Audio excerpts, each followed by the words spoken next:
of a big one this episode, a classic film, not just of the horror genre, but of cinema in general really.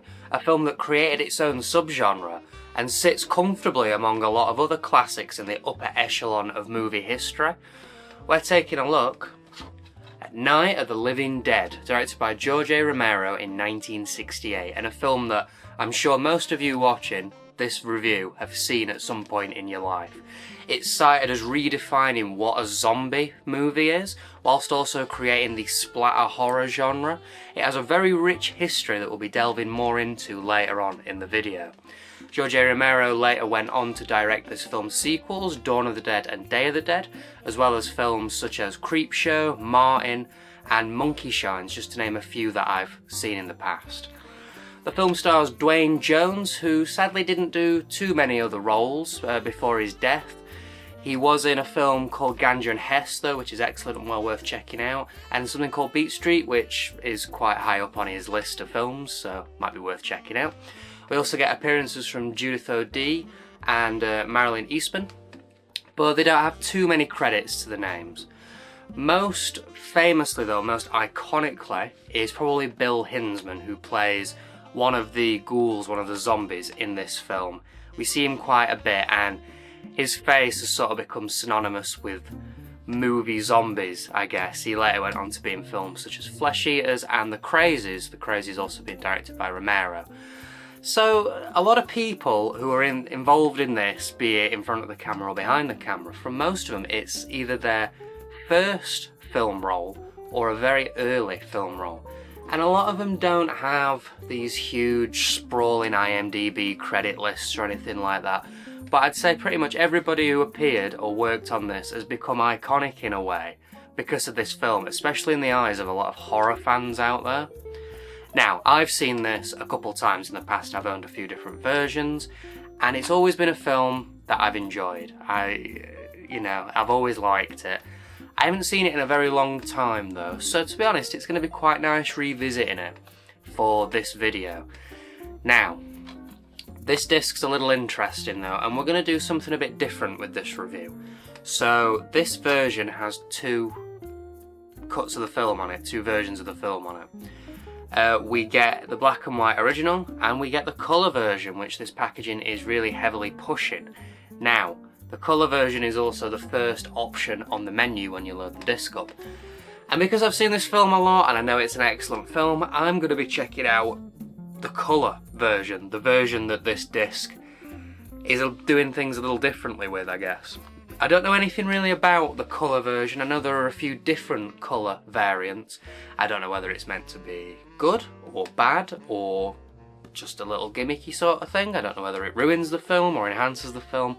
I don't know, but I thought let's do the unique selling point of this disc, shall we? And let's take a look at the colour version.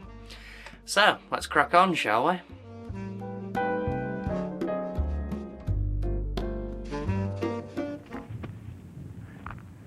They're coming to get you, Barbara. Stop it! You're ignorant. They're coming for you, Barbara. Johnny! Help me!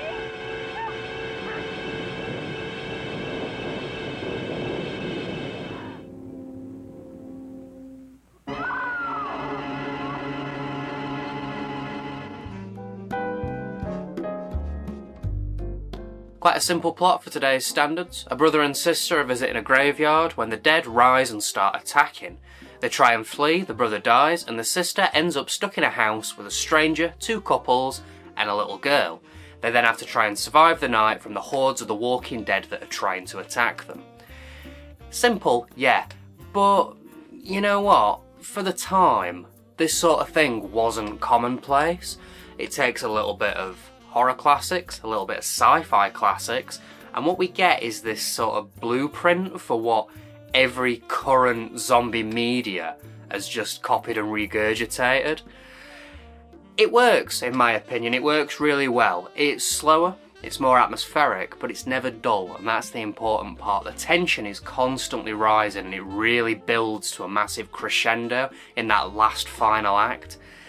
I've seen it a bunch of times, and I've always enjoyed it, and I watched it again this time and I still enjoyed it just as much, and I can't see that opinion changing ever, really, I don't think.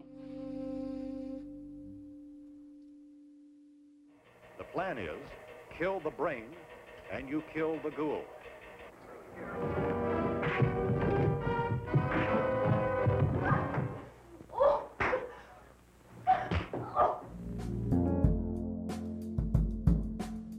The acting for a low budget thing like this is really quite decent. It's not like amazing or anything like that, and some performances are a little better than others, but when we get a bit of camp it works, and when we get some really good acting, we get some really good acting.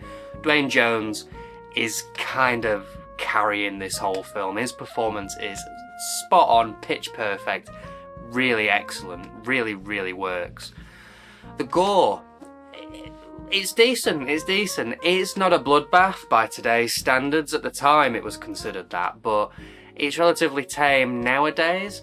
But still, we get some pretty effective parts in it. The corpse at the top of the stairs is iconic, it's great, it looks amazing still. And seeing the zombies actually eating the flesh and stuff, it's always nice to see that sort of thing. It works really well. The zombies themselves, they may look a little cheap by today's standards. You know, you can sort of see the prosthetics. None of them are really decaying too much. Like, a lot of zombies today have got holes in them and they're decaying, and there's all the CG work and tons of prosthetics and that. This, for a low budget zombie though, as I say again, they're iconic. They're what you think of when you think of an early zombie movie, and there's a reason for that, and it's because they work really well and they look quite visually striking on screen, and that is sort of the important part of it. They're not lazy like something like Zombie Dead the Ghouls, where it's just people painted green.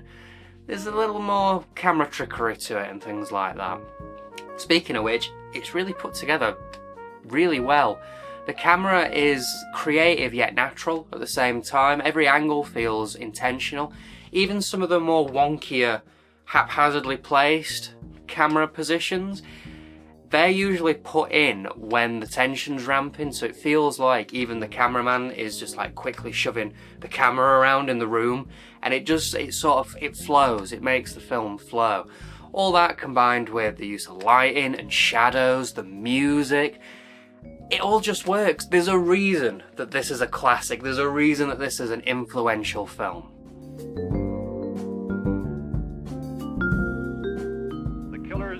Are eating the flesh of the people they murdered. Repeating.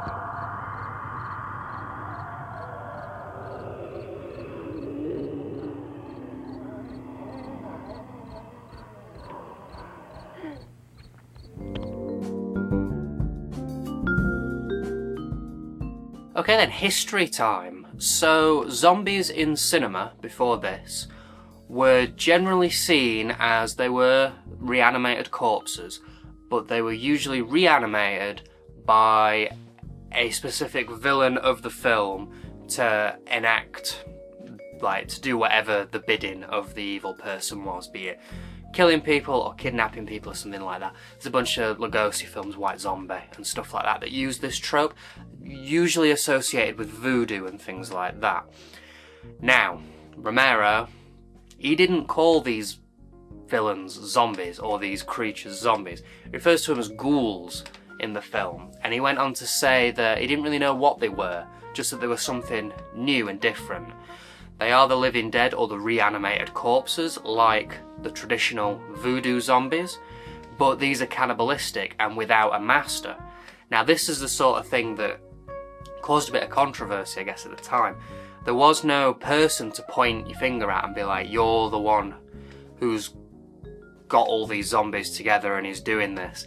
It was just this unknown. I mean, it is explained in a bit of a sci-fi fashion through like TV and radio and stuff, and it is to do with some sort of radiation, I think. But the lack of a focal villain, I guess, it was new. It was something different and new for this genre. This film came out a month before they started adding age ratings to films in America. So this was shown middle of the day, and kids could come and see it, whoever could come and see it really. And there's a fun Roger Ebert story where he says he went to see this, middle of the day, there's a bunch of kids, and kids usually, there's a dog barking very loud, if you can hear that, I don't know. So Roger Ebert, yeah, he went to see it middle of the day, bunch of kids in his screen, and they were doing what they usually do. They were joining in and laughing and joking, shouting at the monsters and all that sort of stuff. But then they all started to quieten down, people in the film started dying off, and the tension ramped and the bleakness of the film started sinking in, and the kids all slowly one by one got quieter, looked more scared, some were crying. I bet that was a fantastic experience. I bet that was like really good.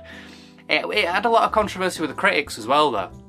Sort of for similar reasons as well. They didn't like the on-screen violence, and they didn't like the pessimistic nature of it. This is not a fun film where everybody wins. Absolutely not. This is the complete opposite of that, in fact.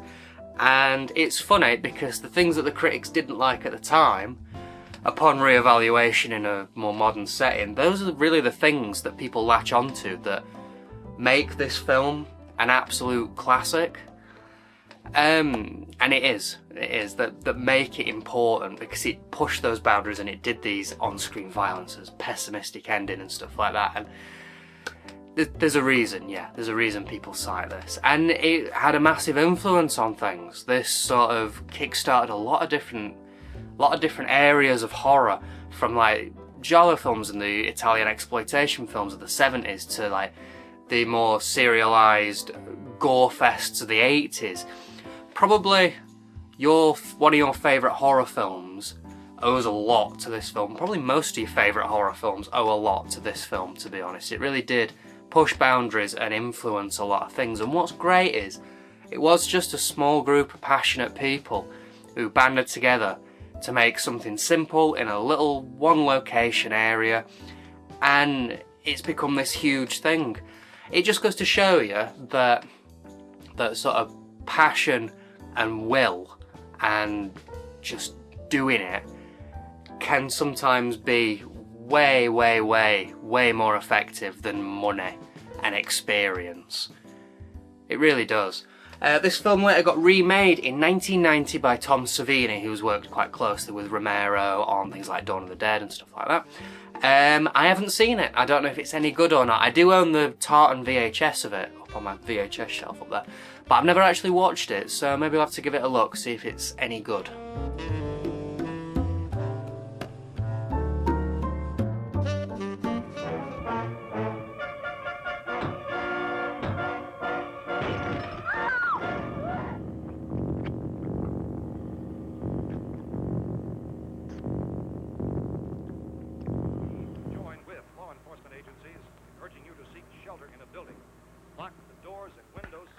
Hey, that's us. We're doing all right.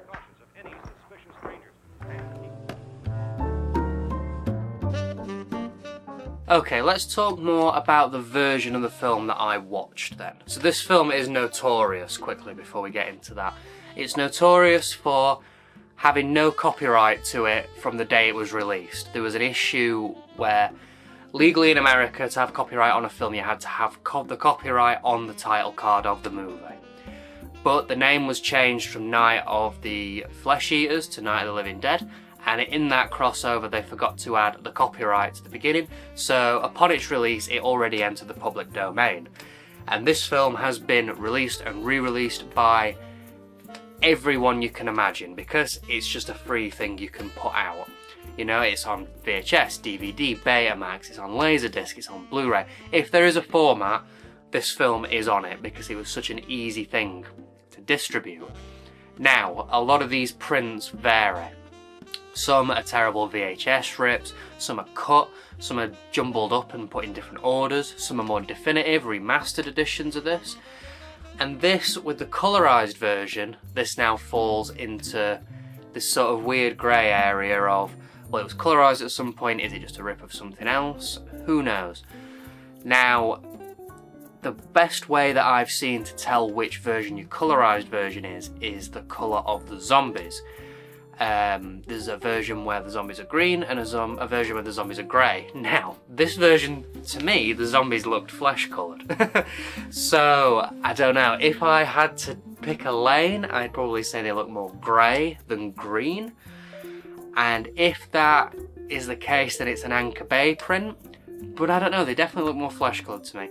Any more information on that, if you guys know, please do let me know, because I'd be interested to know what print I've got. But this is, everything seems to be in a normal order anyway. It doesn't seem like a jumbled up cut of the film, which is nice. So for the colorization itself then, I don't know. It didn't work for me, to be honest. It didn't feel right, I guess. So it might just be because I've seen it in black and white so many times that seeing it with colour just sort of didn't work. It either wasn't working for me or it just didn't really add anything at all and it's kind of pointless. So this film it can be quite tense and systematic in its tenseness.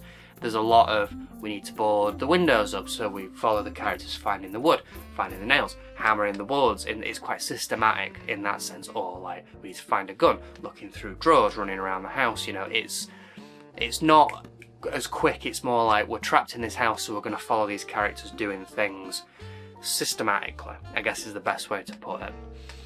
And the tension for me in those scenes is usually ramped up by the black and white, the heavy shadows, the darkness. There's an abstraction with black and white where you're constantly looking for bits, I guess, and it's quite stark as well, I guess. It really does build up an atmosphere. You add the colour in and it's got these pops of colour then, and it just lessened it for me. It didn't feel right. I don't really know how else to describe it, really. It softened things for me in a way because of these bursts of colour. And certain things look fine, but some bits like fire or reflections, or like slightly obscured reflections in like a bit where there's a smashed up bit of car window and you see somebody's face in it and it looks really weird and the fire looks really cartoony and odd. Honestly, if you're gonna watch this film for the first time, watch it black and white. The colour version will only speak or only be of interest to those who've seen this film countless times and just want to see, like, for curiosity's sake, what the colour adds to the film, really. That's all it is. It's a curiosity piece. And it doesn't really work all that well, in my opinion.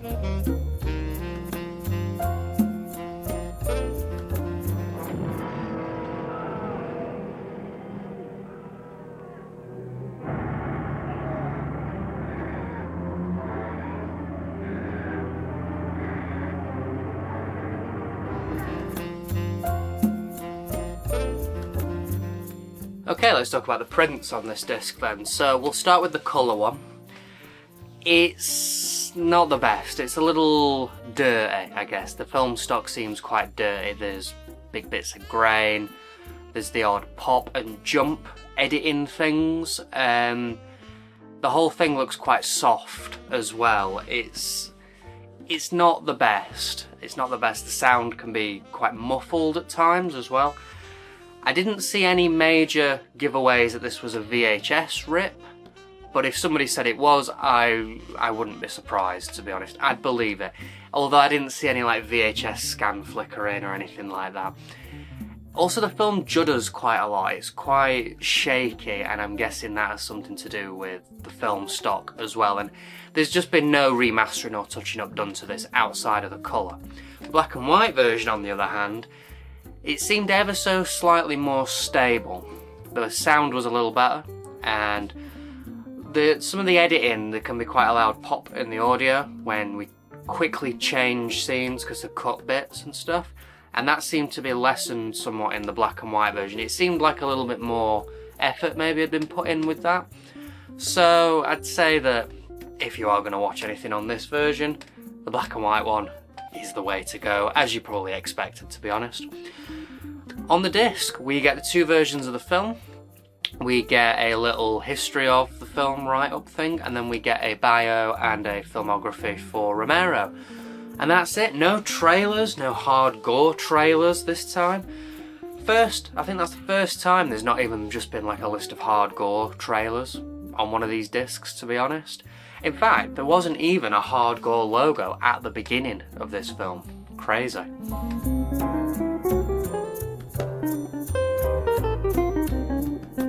Okay then, case time. So before we crack on properly, this is a bit of a shift with the Hard Gore films. The spine number has now changed completely and follows no discernible pattern from here on out. We also get some different production companies popping up here. This one is Stax, and it's the only one with this logo on the back of it in the whole collection. The front cover is a bit of a mess. There are a lot of Night of the Living Dead covers knocking about, and this is probably one of the blandest, I think. The back reads fine, it sells the film well, even if it does tell us maybe a little too much. This bit of blue up here is really annoying as well, because it just distorts the text enough that it's harder to read. The screenshot at the bottom is very, very blurry as well. Looks kind of rubbish, to be honest. All the information's correct though, and I didn't notice any major errors. They're really pushing the colour aspect as well, but I mean, I guess that is the selling point of this disc, really. Lastly, we get another Poundland leaflet with this one.